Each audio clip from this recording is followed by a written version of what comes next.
এক পাগলে বলছে, আমার আল্লাহ যদি খুশি হয়ে আমাকে জাহান্নাম দেয় আলহামদুলিল্লাহ। এবার শিক্ষিত সমাজ যারা আমাদের মতো কিছু আছে না, বেশি পণ্ডিত, এবার যাই বলতেছে সবাই চাই জান্নাতে যাইতে, এই পাগলে চাই জাহান্নামে যাইতে। কত বড় গাদা। পাগলে মুস্কি হেসে বলে যায়, হ্যাঁ ঠিকই বলছেন, আপনাদের মতো সুস্থ আমি হতে চাই না, এই পাগলেই থাকতে চাই। এবার তাদের একটু টনক লটলো, কই কেন? সবাই চাই জান্নাত, তুমি চাচ্ছ জাহান্নাম।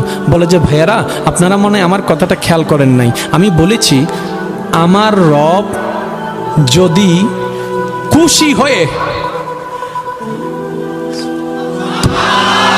আমার রব যদি খুশি হয়ে আমাকে জাহান্নাম দেয়, আমি সেটাও নিতে রাজি। বলে যে এখনো বুঝলাম না।